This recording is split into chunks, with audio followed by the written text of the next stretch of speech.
A long, long time ago, there once lived a king and a queen. One day the queen gave birth to a boy. They called him Prince Siddhartha.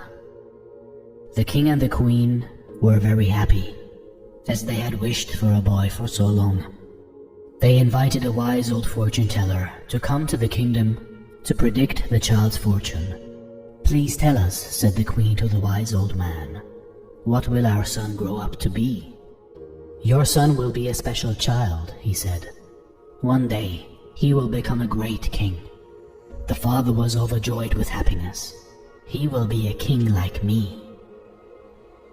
"But," said the wise man, "when the child grows up, he might abandon the palace because he wants to help people."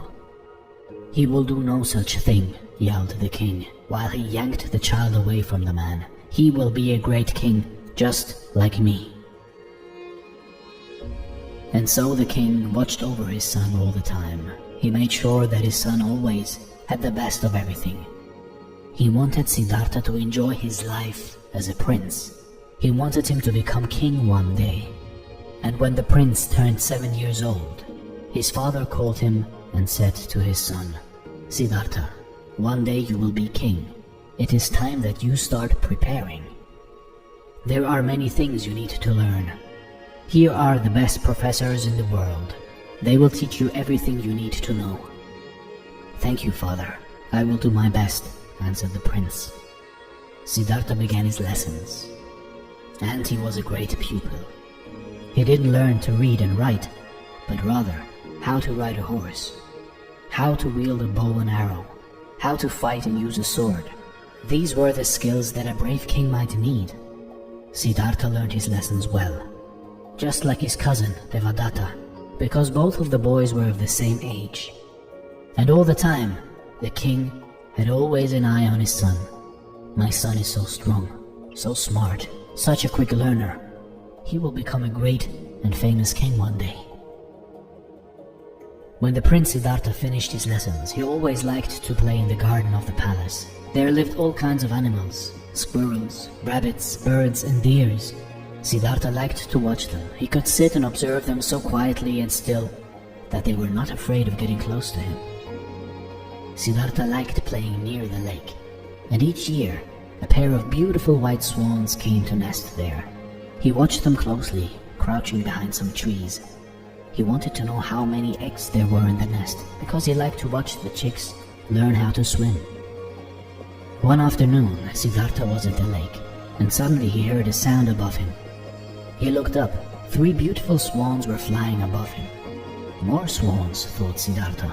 "I hope they nest in our lake."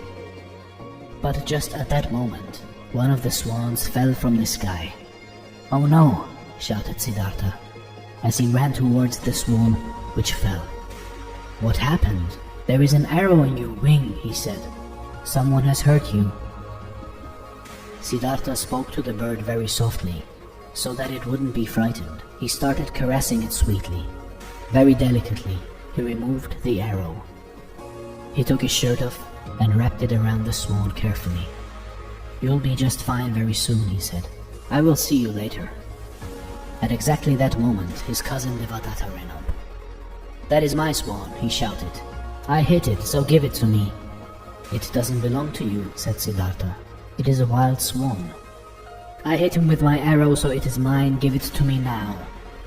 "No," said Siddhartha. "It is wounded, and we have to help it." The 2 boys started arguing. "Stop," said Siddhartha. "In our kingdom, if people can't come to an agreement on something, they ask the king for help. So let's go and look for him now." The 2 boys went out looking for the king.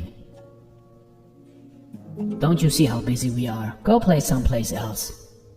"We haven't come to play. We have come to ask you for help," said Siddhartha. "Wait," exclaimed the king when he heard this. "Don't turn them away. They are within their right to ask for our help." He was impressed that Siddhartha knew how to act in such a situation. "Let the boys tell us their story. We will listen and give them our verdict." First, Devadatta told his version of the story. I hurt the swan. It belongs to me. The ministers nodded in agreement. That was the law of the kingdom. An animal or a bird belonged to the person who managed to harm it. Then Siddhartha told his version of the story. The swan is not dead, he argued. He is hurt, but he is still alive. The ministers were perplexed. Who did the swan belong to? I think I can help you, said a voice. Everyone turned around and an old man walked through the door. If this swan could talk, said the old man, it would tell us that it wants to fly and swim with the other wild swans. Nobody wants to feel pain or death. The same is felt by the swan. The swan wouldn't go with he who tried to kill it. He would go with he who tried to help it. The whole time Devadatta remained in silence. He had never thought about animals like that animals had feelings too. He was so sorry for having hurt the bird. Devadatta, you can help me take care of the bird if you'd like, said Siddhartha. So the two boys cared for the swan until he was well again. And one day, when his wing had healed completely, he took him to the river. It is time for us to part, said Siddhartha. And so Siddhartha and Devadatta watched as the swan swam towards deep waters. In that moment, they heard the sound of wings above them. Look, said Devadatta. The others have returned for her. The swan flew high into the sky and joined her friends. Then they all flew over the lake one last time. They are saying thank you, said Siddhartha, as the swans faded into the mountains in the north. You see, in life, for all of us, there comes the day when we are born the second time. The first time we are born is our physical birth, our greeting into this new world. And the second time we are born is when we find our place in our community, in our society.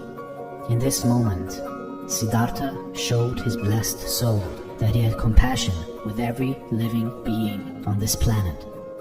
And so if you are struggling to find or to make sense of your life, maybe you haven't been born the second time yet. Always remember, it is your life, and you can make out of it what you want.